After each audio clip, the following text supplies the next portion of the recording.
Joshua D. Greene is an American experimental psychologist, neuroscientist, and philosopher.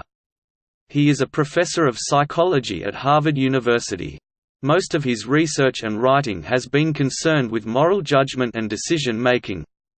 His recent research focuses on fundamental issues in cognitive science.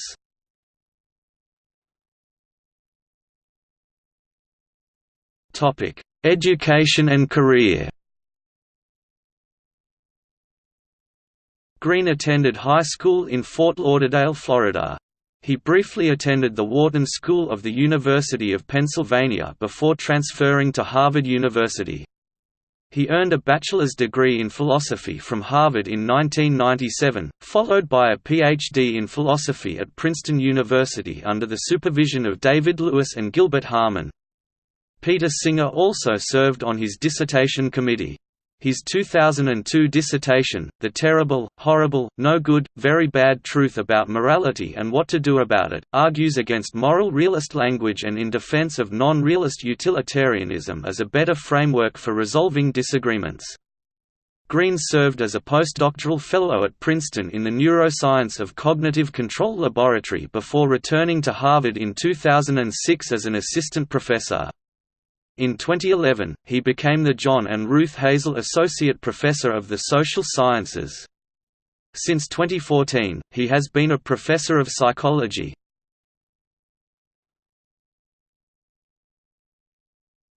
Dual process theory. Greene and colleagues have advanced a dual-process theory of moral judgment, suggesting that moral judgments are determined by both automatic, emotional responses and controlled, conscious reasoning.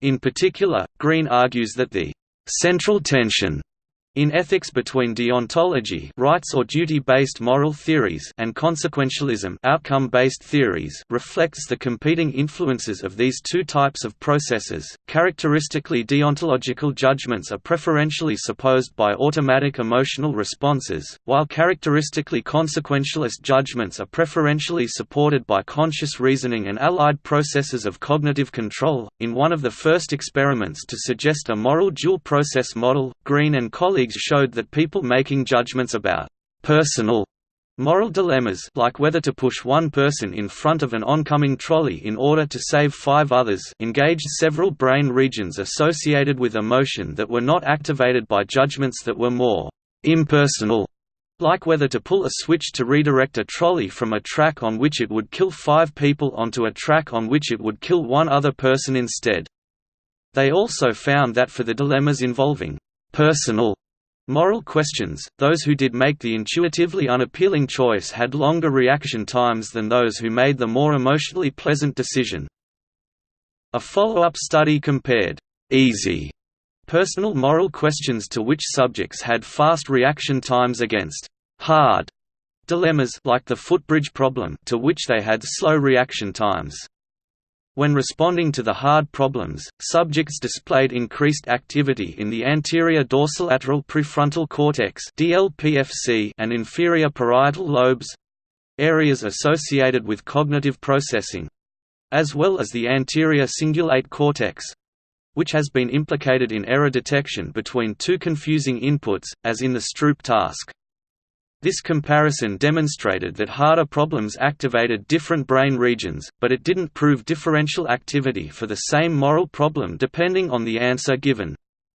This was done in the second part of the study, in which the authors showed that for a given question, those subjects who made the utilitarian choices did have higher activity in the anterior DLPFC and the right inferior parietal lobe than subjects making non-utilitarian choices. These 2 studies were correlational, but others have since suggested a causal impact of emotional vs cognitive processing on deontological vs utilitarian judgments. A 2008 study by Greene showed that cognitive load caused subjects to take longer to respond when they made a utilitarian moral judgment but had no effect on response time when they made a non-utilitarian judgment, suggesting that the utilitarian thought processes required extra cognitive effort.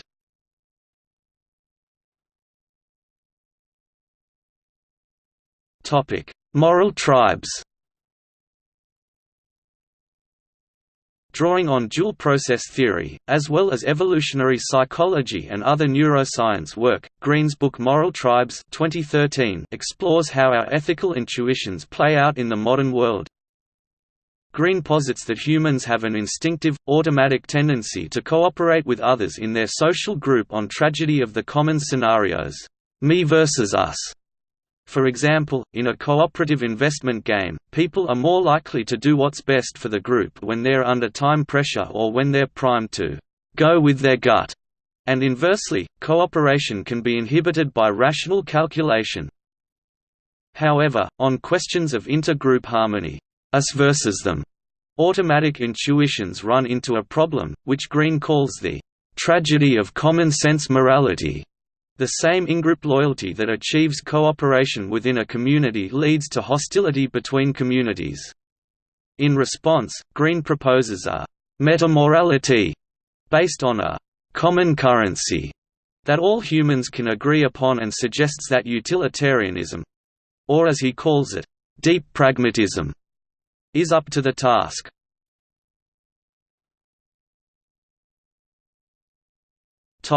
Reception. Moral Tribes received multiple positive reviews. Thomas Nagel critiques the book by suggesting that Greene is too quick to conclude utilitarianism specifically from the general goal of constructing an impartial morality. For example, he says, Kant and Rawls offer other impartial approaches to ethical questions. Robert Wright calls Greene's proposal for global harmony ambitious and adds, I like ambition. But he also claims that people have a tendency to see facts in a way that serves their in-group, even if there's no disagreement about the underlying moral principles that govern the disputes, if indeed we're wired for tribalism. Wright explains, then maybe much of the problem has less to do with differing moral visions than with the simple fact that my tribe is my tribe and your tribe is your tribe. Both Greene and Paul Bloom cite studies in which people were randomly divided into two groups and immediately favored members of their own group in allocating resources, even when they knew the assignment was random. Instead, Wright proposes that nourishing the seeds of enlightenment indigenous to the world's tribes is a better bet than trying to convert all the tribes to utilitarianism, both more likely to succeed, and more effective if it does.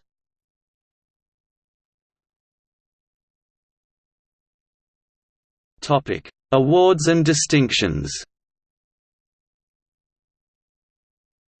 Greene received the 2012 Stanton Prize from the Society for Philosophy and Psychology. In 2013, Greene was awarded the Rosalind Abramson Award, given annually to Harvard faculty, in recognition of his or her excellence and sensitivity in teaching undergraduates.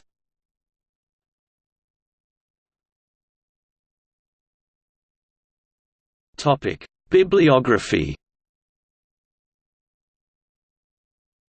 Greene, Joshua D., Somerville, R. Bryan, Nystrom, Lee E., Darley, John M., Cohen, Jonathan D. 2001. An fMRI Investigation of Emotional Engagement in Moral Judgment. Science.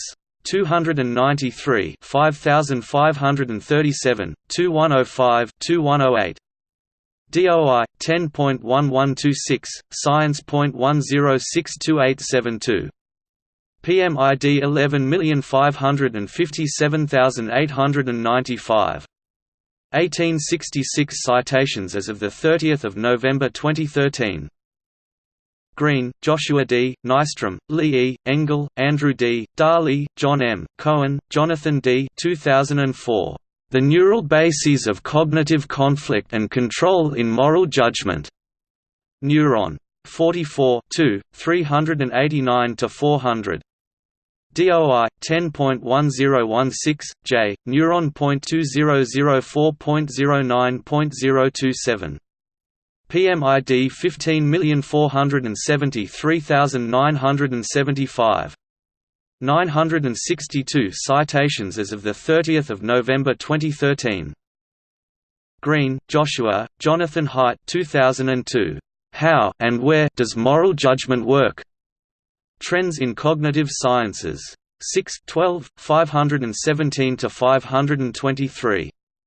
DOI 10.1016 S136466130202011-9.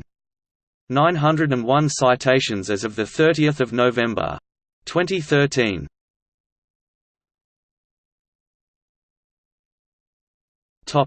See also: Dual process theory, experimental philosophy, evolutionary psychology.